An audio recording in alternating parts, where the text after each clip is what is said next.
last warm-up before we go, but I think if we can find that 1 or 2Ks on the straight, it will just make it easier, obviously, to overtake cars and also just defend our position, because there's a lot of straights here in Le Mans.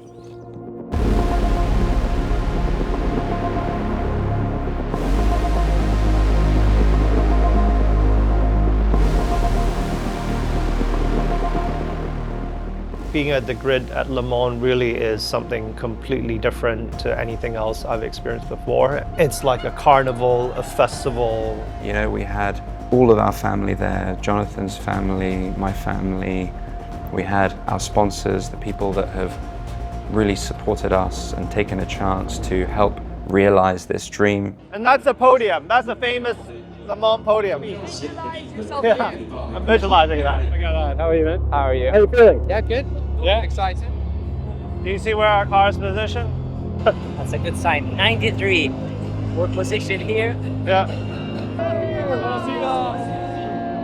For us, it's amazing to be part of that experience, but also I can see it's very easy to get carried away and lose your focus. It's a strange feeling. I didn't know whether to feel a little bit nervous, a bit excited, quite a lot of anticipation, but also you don't really know what's going on until you actually live it. Enjoy it. Yeah. This is like a moment in life, mate. Just enjoy it. Yeah. You are more than ready, you are more than capable. We all as a team wanted to live that week like a gift, let's say. So obviously we enjoyed it more than putting stress on ourselves.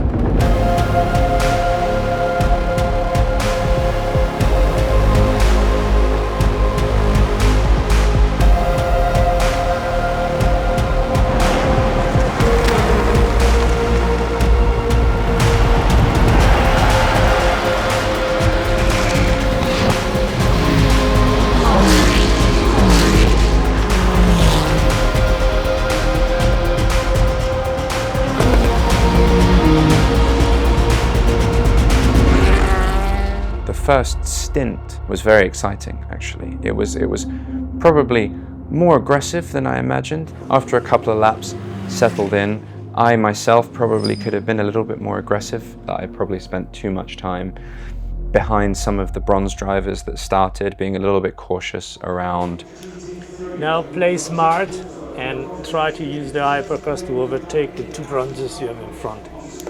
This circuit and this race seems a lot less physically demanding. This definitely is a mental game, as I found out quite quickly after that first stop.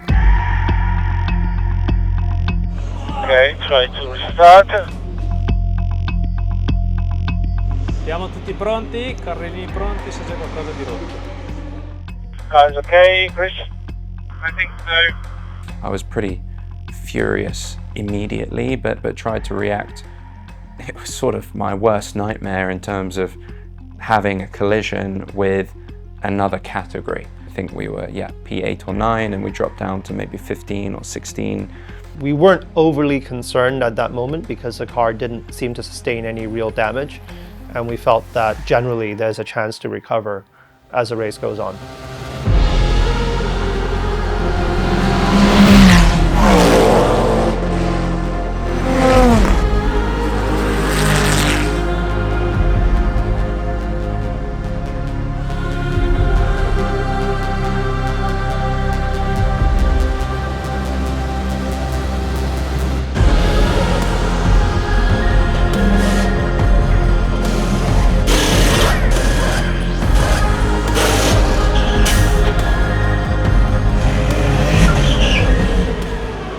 I didn't even see that LMP2 car. No, it's not your fault. You could do 10 stints, honestly. It's Very not tough at all.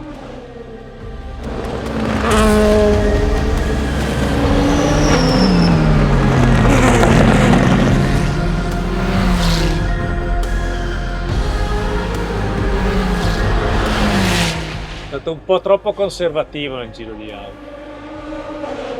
Ho preso 10 secondi dalle Honda Dark.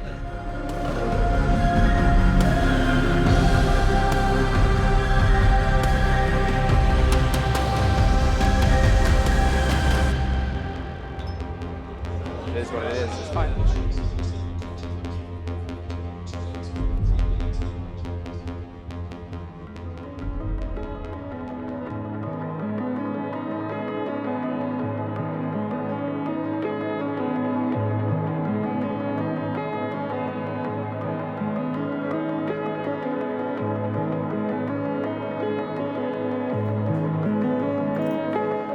I think we need some people to have not such a clean race, and that will help us a bit.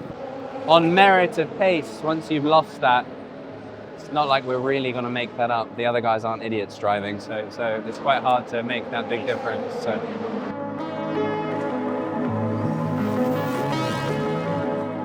So after I completed my first triple stint, the next stint I had was a double, leading from daylight into the evening.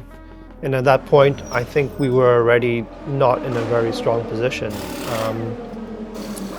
It's strange because normally you would expect that somehow you would make some gains over time. But it was strange because we fell pretty far back, and I tried to do the best I could just to keep it clean. But in hindsight, I think probably I was a little bit overcautious, especially the first proper night experience in a race condition, managing LMP2, managing hypercar traffic, judging the distances. In hindsight, I think the pace wasn't quite good enough to really make a meaningful difference.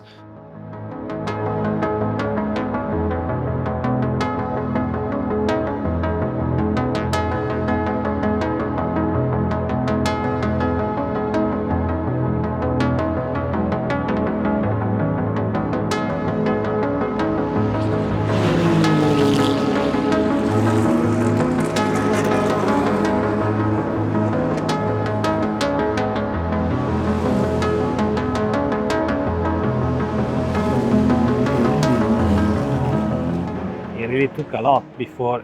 He was not very lucky on the traffic, and I admit probably was very cautious and so on, but he did 4 minute, 59, 4 minute, 58. Then he did a 57, 58, and then he was in.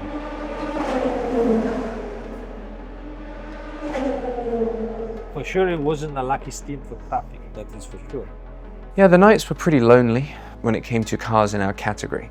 But yeah, I think where we'd ended up with being spun around, ultimately that sort of resulted in, us running more or less alone, like with cars on the other half of the track. So that felt a bit lonely, more like a sort of practice session with a lap time target, and that was it. But at that point, you still kind of have to trust the process and trust that at a point later, there'll be a safety car or something that sort of neutralizes the race and brings everyone a bit back together.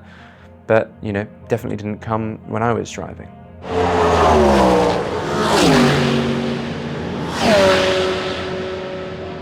We were lucky that the weather was always, let's say, sunny and there was no rain. Probably we would have wanted a little bit of drama because we needed a safety car to go back in contention. I don't think we had the pace for the top 3, but probably the top 8 was in our possibilities. It was quite a boring night. We were just going around and around in circles, trying to enjoy it, but when you're not fighting for a top position and you know that if there's no safety cars, you won't get that lap back, it was quite disappointing because you were just burning fuel, and it's always nice to drive in Le Mans, but it would have been nicer to be higher up at night, and it would give you more adrenaline, and you would probably risk a little bit more than what we did.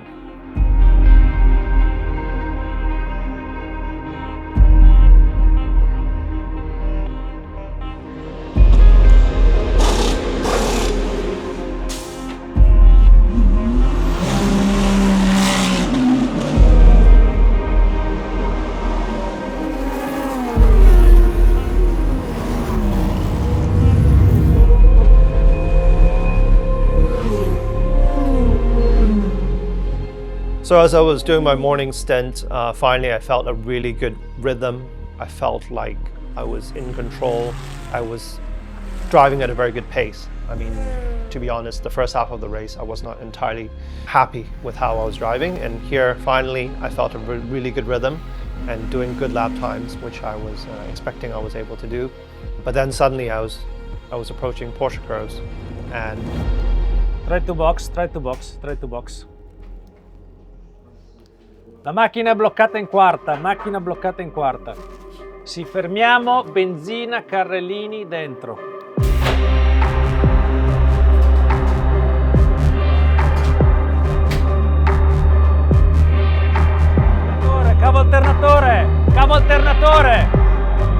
alternatore! Cavo alternatore! Cavo alternatore!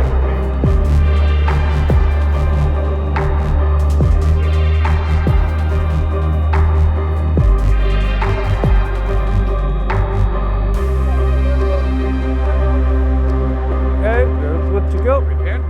Yeah, we are lucky because he only gets stuck the gearbox. So we have an early warning because the gearbox actuator got stuck.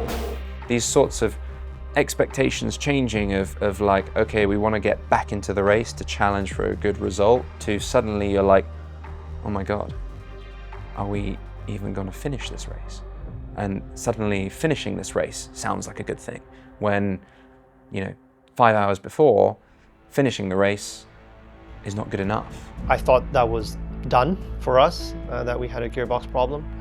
But the car was wheeled back into the garage, and it ends up, it was just a €1 part. You can say that we were lucky in that sense, because the way that the part snapped was a clean break, and that allowed them to do the repair. That was an interesting dynamic shift, it definitely shifted my view of the race. That was a pretty close call. We're quite lucky we're back out again. Let's see this through.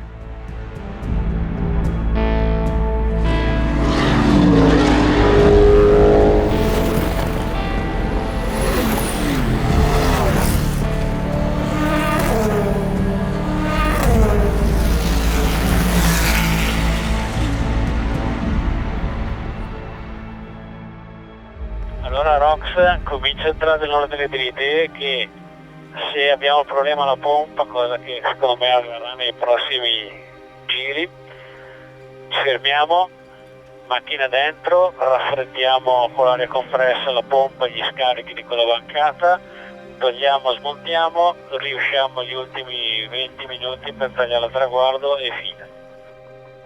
I was called in by Dario, our engineer, who said that you need to be aware that there's early signs of a high pressure fuel pump potentially failing, and what that means is the engine could blow up.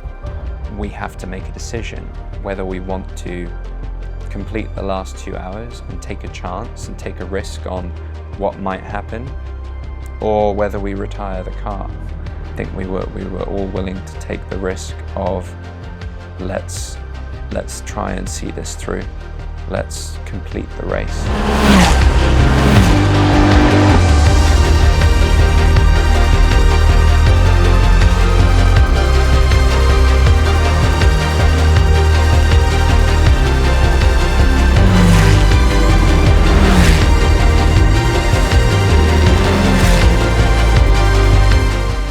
When we cross the line, it's a lot of mixed emotions. It's the culmination of years of work and achieving that dream. I had a sense of relief because it's a reminder that in a race, to finish first, you must first finish. But I would also be lying if I didn't say there was an air of sort of disappointment around what could have been. People always ask me, are you disappointed with this result? And I would say that whilst on paper, P14 out of 24 cars is disappointing for what we're used to, personally, I don't feel disappointed. I know at the end of the race, I could sense some disappointment with Chris and Eddie, but I think over time, we will all look back and reflect and realize that this was more than just a race. It was an experience that we've been dreaming about, longing for 6 years, and we earned it. We earned our place on the grid. What we've done so far is achieve a dream for the three of us to have gone and competed in the 24 Hours of Le Mans with two of your sort of best friends and teammates. I just thought to myself, I'm very lucky to be here, to do it with two of my best friends, and yeah, so it was a nice moment. Obviously, I was tired, but at the same point, I was just grateful to have gotten the opportunity to finish the race and to do it with this team that is very special. And I just hope, the competitive person I am, that we get another chance to do better.